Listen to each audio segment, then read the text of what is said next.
नमस्कार साथियों, मैं नीतीश मिश्रा आप सभी का एन मिश्रा क्लासेस में हार्दिक स्वागत करता हूं।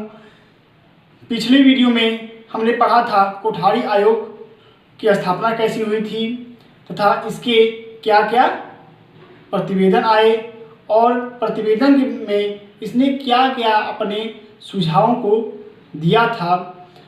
तो आज इस वीडियो में हम सभी इसके आगे का अध्ययन करेंगे। उससे पहले यदि आपने चैनल को सब्सक्राइब नहीं किया हो सब्सक्राइब कर दें और बेल आइकन को दबाना बिल्कुल ही न भूलें।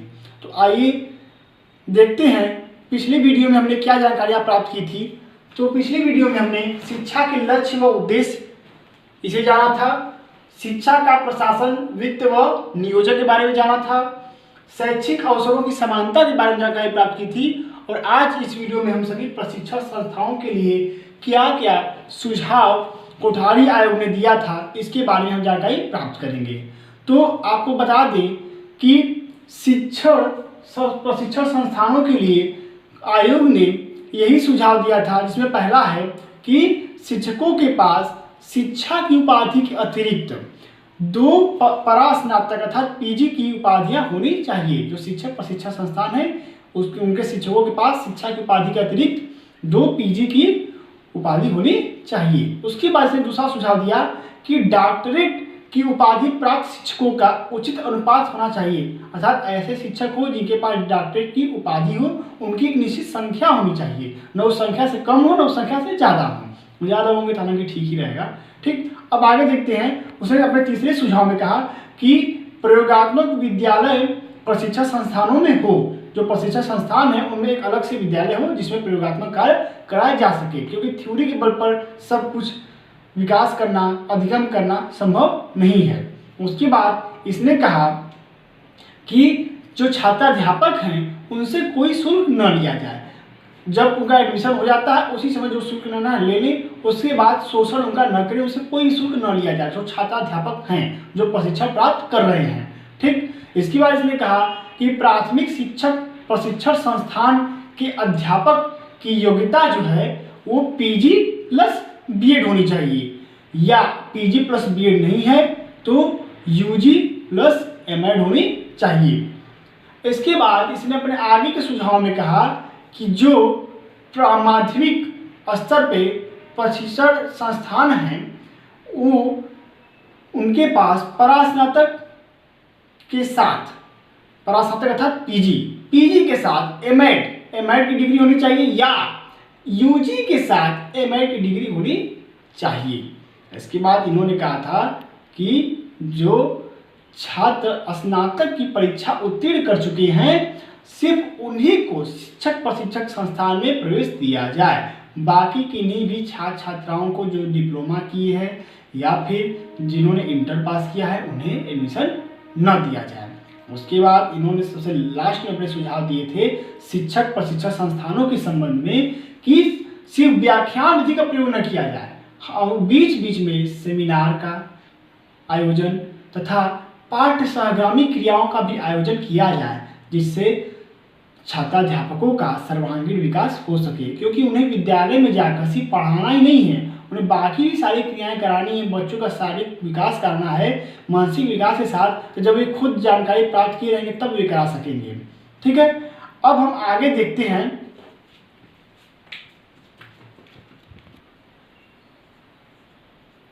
कृषि शिक्षा हेतु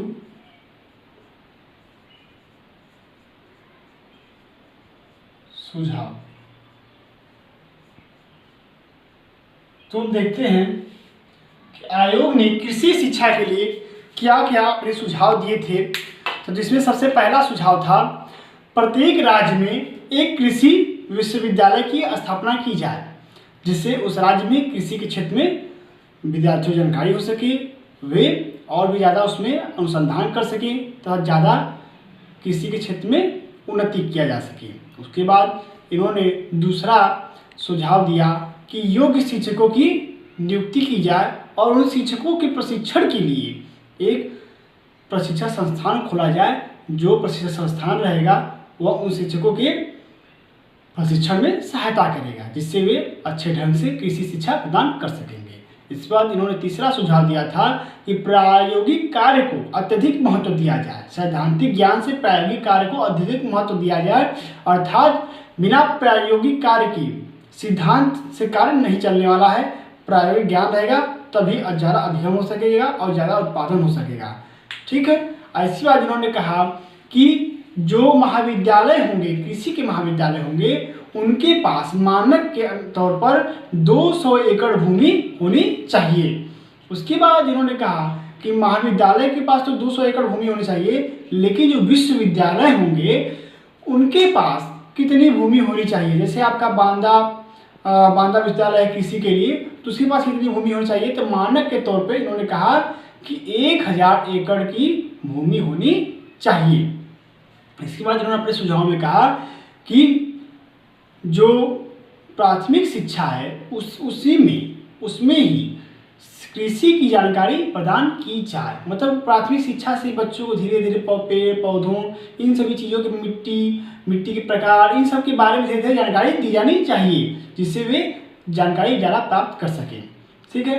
क्योंकि भारत जो है वो कृषि प्रधान देश है, इसलिए यहाँ पर कृषि की शिक्षा देना अत्यधिक जरूरी होता है। इसके बाद हम देखते हैं आयोग ने क्या क्या अपने सुझाव दिए। तो स्त्री शिक्षा के लिए पहले इसको लिख लेते हैं हेडिंग, स्त्री शिक्षा हेतु सुझाव। तो स्त्री शिक्षा हेतु सबसे पहले उसे सुझाव दिया कि महिला की शिक्षा पर जोर दिया जाए, महिलाओं की शिक्षा पर जोर दिया जाए, उन्हें प्रोत्साहित किया जाए। उसके बाद केंद्र स्तर पे तथा प्रांतीय स्तर पे उनके देख रेख के लिए एक समिति का निर्माण किया जाए। प्रांतीय स्तर था राज्य स्तर पे और केंद्र स्तर मतलब पूरे देश के स्तर पे। इसके बाद इन्होंने कहा अपने सुझाव में कि छात्रावासों की व्यवस्था की जाए महिलाओं के लिए। उसके बाद उनके लिए स्कूल की व्यवस्था की जाए, कॉलेज की व्यवस्था की जाए। उसके बाद इन सब की व्यवस्था करने के बाद उनके लिए जो नौकरी के अवसर हैं वो भी प्रदान किए जाएं, जिससे वे भी स्वावलंबी हो सकें। इसके बाद अब हम देखते हैं कि शिक्षा में अन्य क्या सुझाव थे। शिक्षा में अन्य सुझाव, तो इसमें पहला इनका सुझाव था कि शिक्षा में जो है नैतिक शिक्षा को सम्मिलित किया जाए, नैतिक शिक्षा तथा धार्मिक शिक्षा को सम्मिलित किया जाए। इसके बाद इन्होंने कहा कि जो स्कूल का टाइमिंग पीरियड है, जो स्कूल के जाने की संख्या है, स्कूल जाने के दिनों की कार्य दिवसीय संख्या वो 234 होनी चाहिए। 234 दिन स्कूल जाए। देखिए 234 दिन जो है ये इन्होंने स्कूल के लिए बताया और 216 दिन जो है ये कॉलेजों के लिए निर्धारित किया गया कि 216 दिन कॉलेज खुलेंगे और 234 दिन स्कूल खुलेंगे।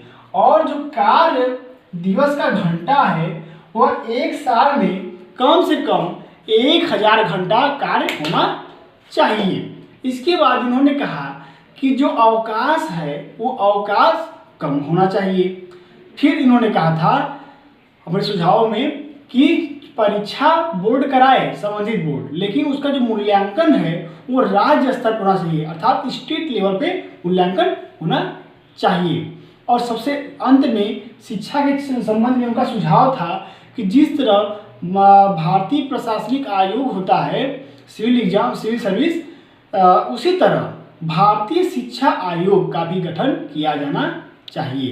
भारतीय शिक्षा सेवा आयोग नहीं, सेवा होगी, भारतीय शिक्षा सेवा से भारतीय प्रशासनिक सेवा होती है, उस तरह भारतीय शिक्षा सेवा हो, ऐसा गठन किया जाए।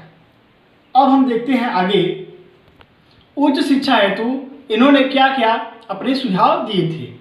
तो उच्च शिक्षा हेतु सुझाव,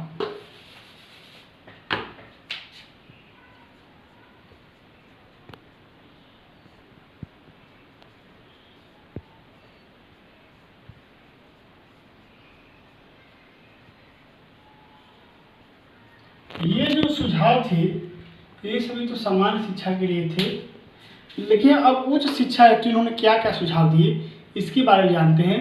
तो सर्वप्रथम उच्च शिक्षा में विश्वविद्यालय आता है, जानते हैं विश्वविद्यालय आते हैं, महाविद्यालय आते हैं, तो उसके बारे में हम जानकारी प्राप्त करेंगे। तो इन्होंने कहा कि जो भी विश्वविद्यालय हैं उनके शिक्षा के लक्ष्य क्या होना चाहिए। तो विश्वविद्यालय की शिक्षा के लक्ष्य, इसमें पहला आएगा विश्वविद्यालय शिक्षा के लक्ष्य।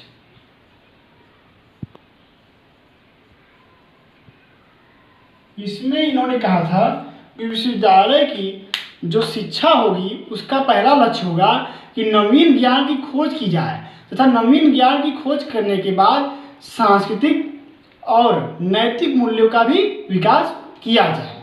ऐसा ना हो कि हम नवीन ज्ञान पे खोज किए जा रहे हैं और जो हमारा नैतिक, आध्यात्मिक, सामाजिक ज्ञान है, जो मूल्य हैं, इनका ह्रास हो रहा है। तो ऐसा ना हो, इनमें कमी ना आ पाए। इसके बाद इन्होंने कहा कि पुराने ज्ञान को नवीन ज्ञान से जोड़ना विश्वविद्यालय शिक्षा का उद्देश्य होना चाहिए। इसके बाद इन्होंने कहा था कि नेतृत्वकर्ता का विकास होना चाहिए, अर्थात जो शिक्षा प्रदान की जा रही है उससे नेतृत्व के गुणों का विकास हो।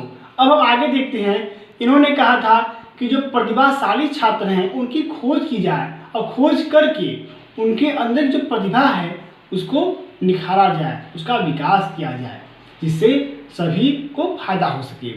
अब हम आगे देखते हैं कि विश्वविद्यालय की स्थापना हेतु उन्होंने क्या सुझाव दिए थे।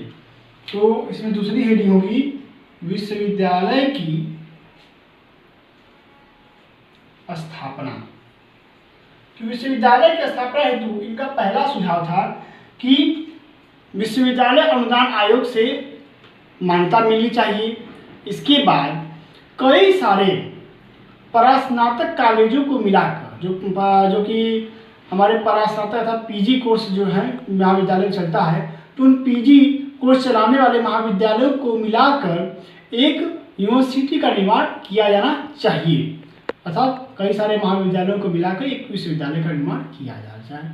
आगे हम देखते हैं कि वरिष्ठ विश्वविद्यालय अर्थात जो पुराने विश्वविद्यालय हैं उनके हेतु इनका क्या सुझाव था। तो हेडिंग होगी वरिष्ठ विश्वविद्यालय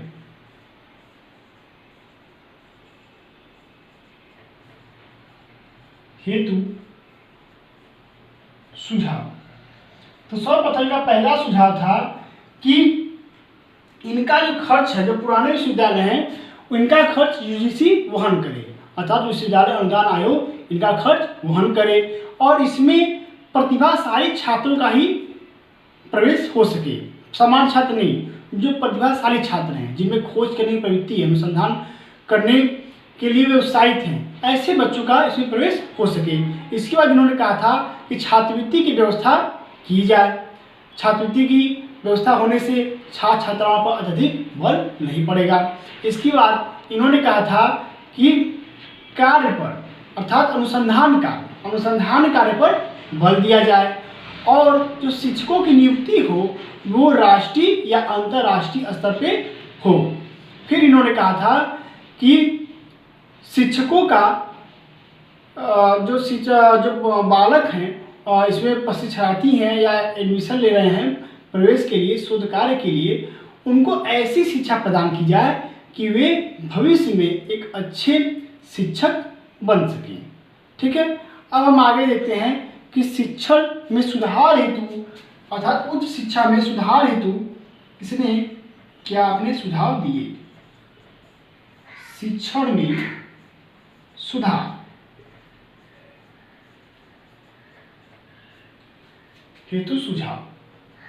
तो शिक्षण में सुधार हेतु इन्होंने यही सुझाव दिया कि रटने की जगह समझने पर बल दिया जाए, क्योंकि रटंत विद्या अवंत नहीं, चपंती भोजन पचंत नहीं। तो ये हाल है कि रटेंगे तो भूल जाएगा, समझे रहेंगे तो याद रहेगा।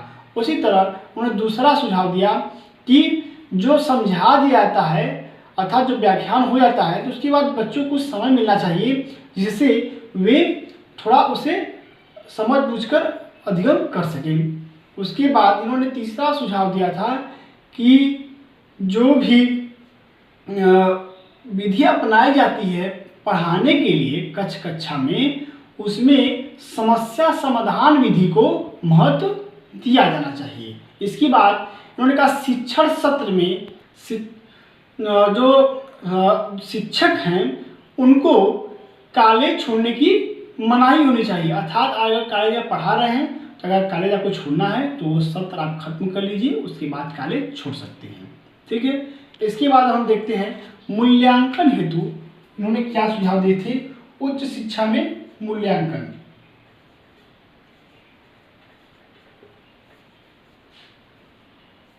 मूल्यांकन हेतु सुझाव। इन्होंने मूल्यांकन हेतु सुझाव में यही पहला बात कहा था कि जो शिक्षक हैं उनको 500 कॉपी से अधिक कॉपी न प्रदान की जाए मूल्यांकन हेतु। उसके बाद इन्होंने कहा कि जो शिक्षक कॉपियों का मूल्यांकन कर रहे हैं उसके लिए इनको कोई भी पारिश्रमिक की व्यवस्था न की जाए, उन्हें कोई भी अतिरिक्त पैसा न दिया जाए कि वे कॉपी जांच रहे हैं तो इन्हें अलग से पैसा दिया जाए। इस बार इन्होंने आखिरी सुझाव दिया था मूल्यांकन में कि सेमिनार या वर्कशॉप का आयोजन किया जाए और शिक्षकों को नई मूल्यांकन विधियों का ज्ञान कराया